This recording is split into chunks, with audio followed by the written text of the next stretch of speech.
Everyone, आज के अपने इस वीडियो में हम डिस्कस करेंगे बायोलॉजी के एमसीक्यूज को।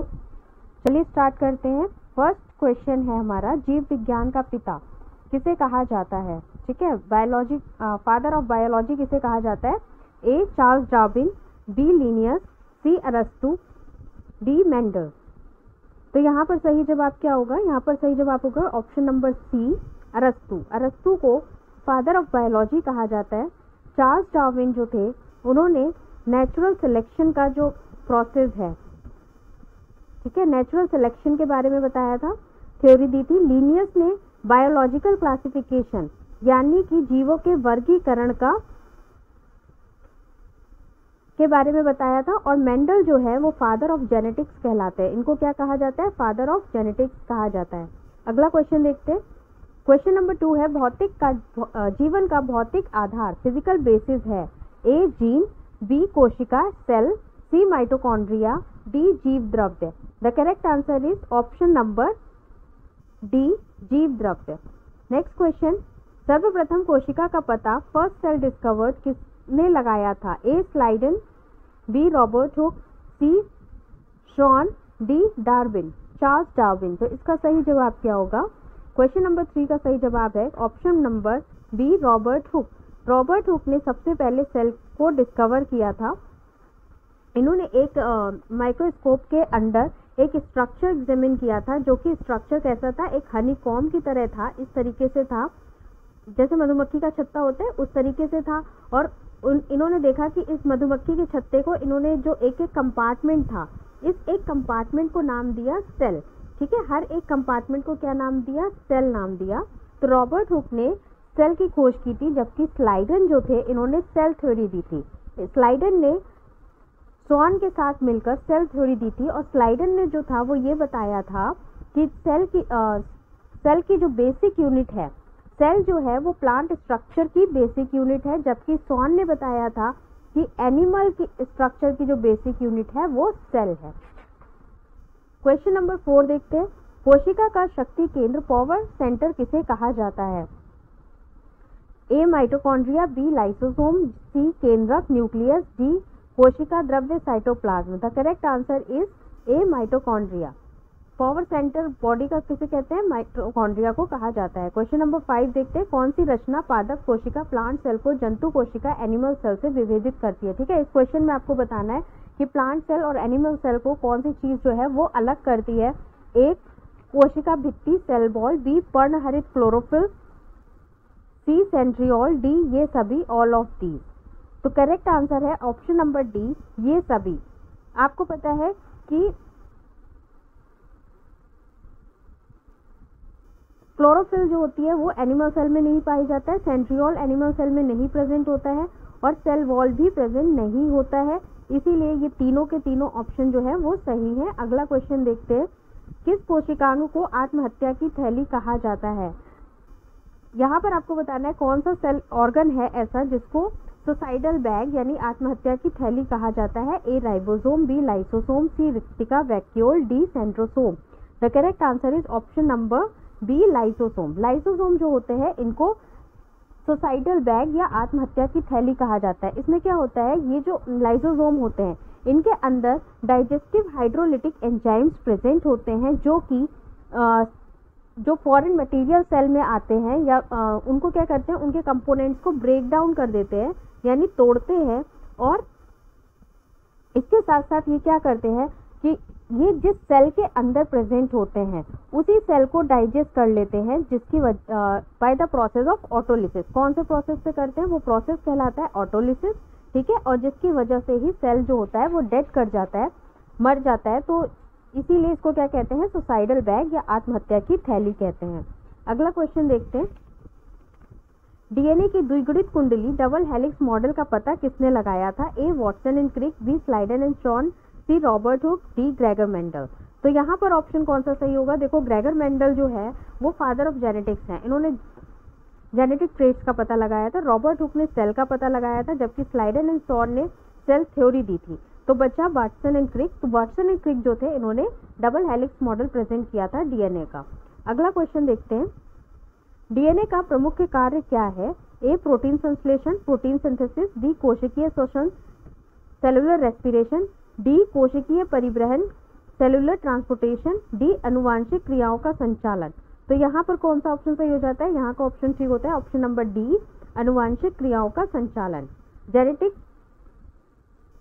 इंफॉर्मेशन को ट्रांसफर करना किसका काम होता है? डीएनए का काम होता है। अगला प्रश्न देखते हैं, question number 9। RNA ribonucleic acid पाया जाता है ए कोशिका भित्ति में, बी माइटोकॉन्ड्रिया में, सी कोशिका द्रव्य में, डी राइबोसोम में। तो इसका सही जवाब होगा ऑप्शन नंबर सी, कोशिका द्रव्य में। साइटोप्लाज्म के अंदर ही सारे न्यूक्लिक एसिड प्रेजेंट होते हैं। जब मैंने आपको एक सेल स्ट्रक्चर का पढ़ाया हुआ है, आप प्लेलिस्ट में जाके देख सकते हैं, वहां पर आपको सारे सेल ऑर्गेनेलीज के बारे में भी पता चल जाएगा। अगला क्वेश्चन देखते हैं, क्वेश्चन नंबर 10। अनुवांशिकी का पिता, फादर ऑफ जेनेटिक्स किसे कहा जाता है? ए लैमार्क, बी डार्विन, सी मेंडल, डी अरस्तु। तो यहाँ पर करेक्ट आंसर है ऑप्शन नंबर डी, अरस्तु। 11 क्वेश्चन है, मनुष्य में गुणसूत्रों क्रोमोसोम्स की कुल संख्या कितनी होती है? A 46, B 47, C 56, D 57। The correct answer is option number A 46। Human beings में टोटल 46 नंबर ऑफ क्रोमोसोम्स पाए जाते हैं। अगला क्वेश्चन देखते हैं, मनुष्यों में होने वाले अनुवांशिक रोग जेनेटिक डिजीज कौन से हैं? ए वर्णांधता ब्लाइंडनेस, बी हीमोफीलिया, सी टर्नर सिंड्रोम, डी ये सभी। The correct answer is option number D, ये सभी। ब्लाइंडनेस, हीमोफीलिया, टर्नर सिंड्रोम, ये तीनों ही कैसे हैं? जेनेटिक डिजीज हैं। 13 क्वेश्चन, लड़का पैदा होगा जब XX गुणसूत्र हो, XY गुणसूत्र हो, XY गुणसूत्र हो या XXX गुणसूत्र हो। तो यहाँ पर ऑप्शन सही हो जाता है ऑप्शन नंबर बी, यहाँ पर ऑप्शन ठीक हो जाता है ऑप्शन नंबर सी। ठीक है, जब हमारे X और Y क्रोमोसोम आते हैं तब क्या होता है? बॉय की फॉर्मेशन होती है, बॉय प्रोड्यूस होगा। जब X और X क्रोमोसोम आएंगे तब क्या होगा? एक गर्ल बनेगी। नेक्स्ट क्वेश्चन देखते हैं 14। हीमोफीलिया रोग से ग्रस्त व्यक्ति में लक्षण दिखाई देते हैं। ए आयरन की कमी हो जाती है, बी रक्त का बहना बंद नहीं होता, सी रक्त बनता ही नहीं है, डी रक्त में श्वेत रक्त कण मृत हो जाते हैं।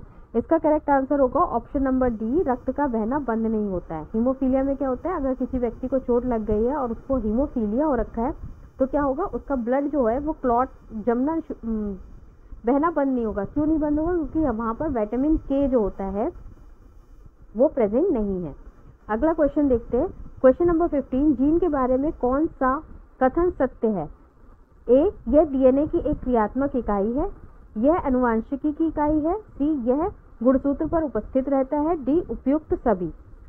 इसका सही जवाब होगा ऑप्शन नंबर डी, उपरोक्त सभी, all of the above. Question number 16। जीन का सर्वप्रथम कृत्रिम संश्लेषण सिंथेटिक सिंथेसिस किसने दिया? A Jagdish Chandra Bose, B Watson, C Hargobind Khurana, D Robert Brown. तो यहाँ पर आप देखें, यहाँ पर आपसे पूछा है सिंथेटिक सिंथेसिस के बारे में। तो रॉबर्ट ब्राउन जो है इन्होंने सेल की डिस्कवरी की थी। हरविंद खुराना जो है ये फिजियोलॉजी एंड मेडिसिन में से रिलेटेड इन्होंने डिस्कवरी की है।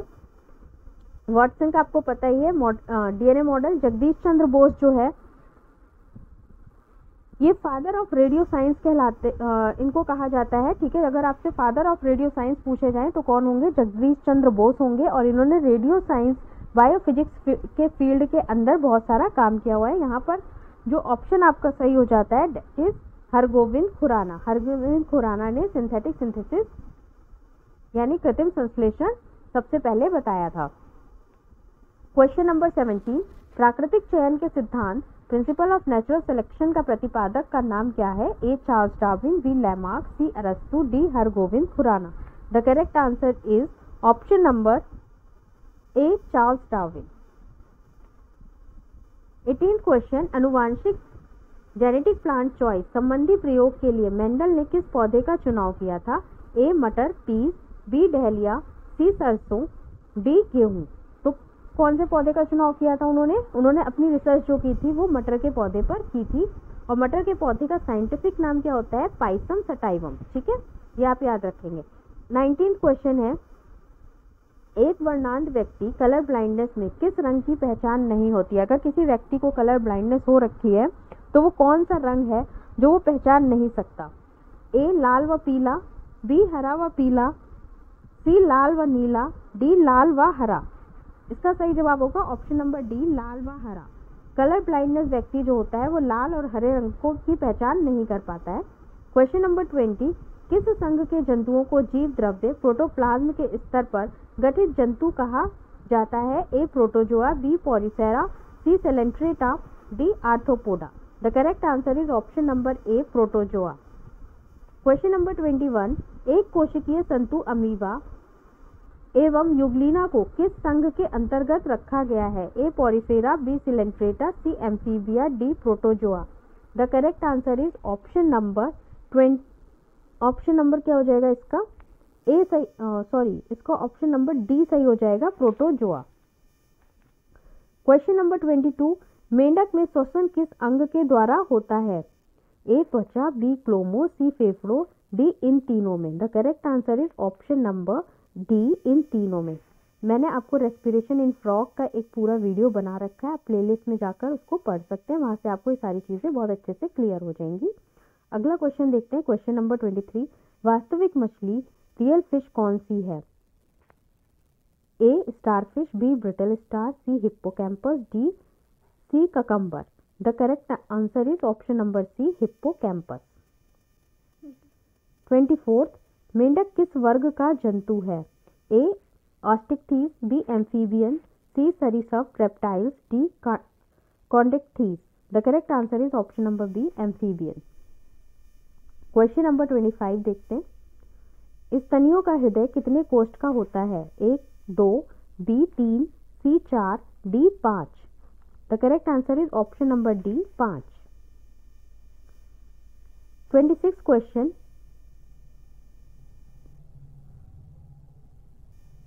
क्वेश्चन नंबर 25 को देखते हैं, इसका सही जवाब जो है वो ऑप्शन नंबर सी होगा। ठीक है, इसको थोड़ा करेक्ट कर लीजिए आप। 4 होता है, स्तनियों का हृदय जो होता है वो 4 चैम्बर्ड होता है।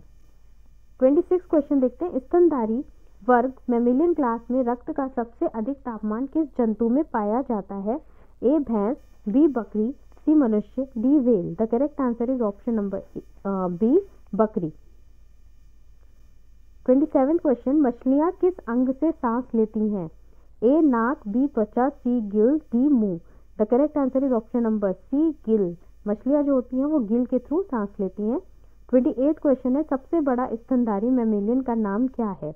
ए हाथी, बी डॉल्फिन, सी मनुष्य, D blue whale. The correct answer is option number D, blue whale.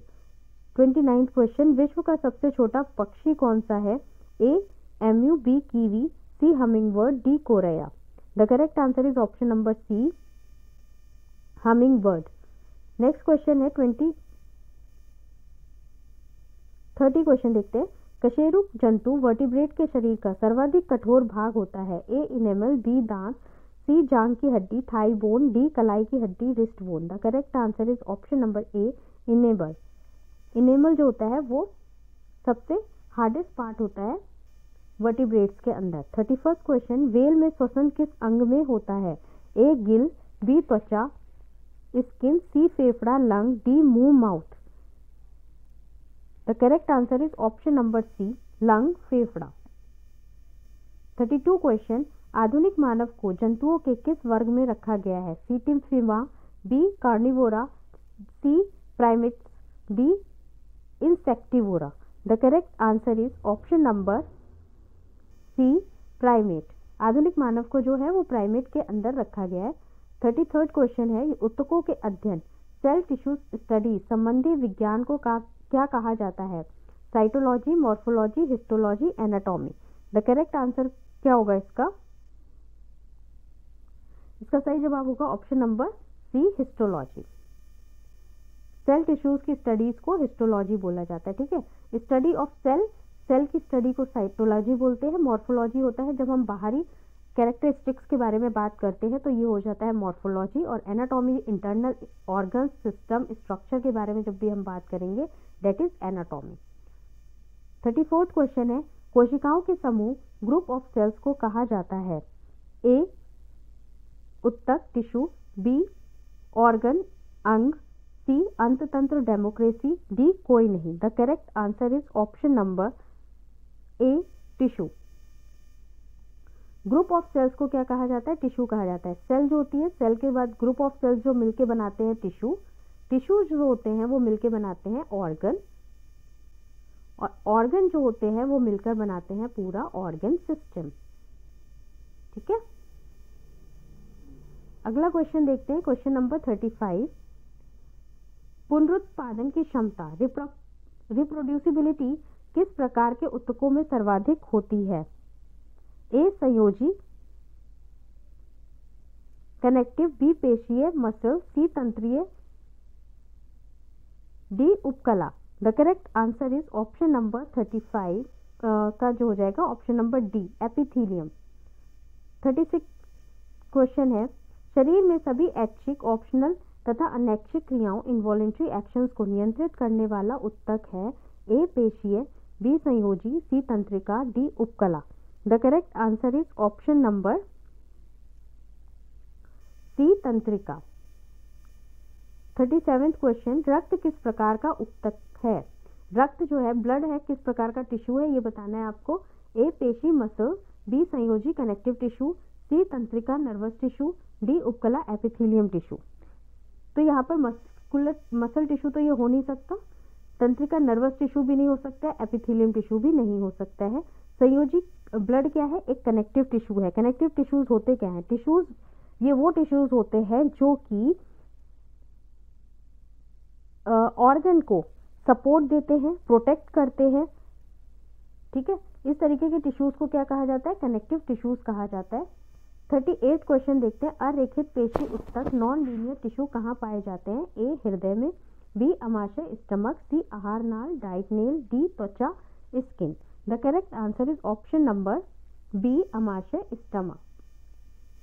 39 संयोजी ऊतक कनेक्टिव टिश्यू के उदाहरण हैं? ए लिम्फ, बी हड्डियां, सी प्रोटीन, डी ये सभी। The correct answer is option number D, ये सभी। लिम्फ, बोन्स, प्रोटीन्स ये सब क्या है? कनेक्टिव टिश्यूज ही हैं। अगला प्रश्न देखते हैं, क्वेश्चन नंबर 40। सकुचनशील ऊतक कॉन्ट्रैक्टाइल टिश्यू के नाम से जाना जाता है?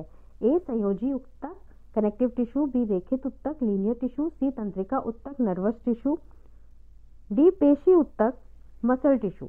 The correct answer is option number D, पेशी ऊतक। ठीक है, इसका ऑप्शन नंबर डी जो है वो सही हो जाता है, मसल टिश्यू। तो ये हमारे 40 क्वेश्चंस थे जो मैंने आपसे डिस्कस किए हैं।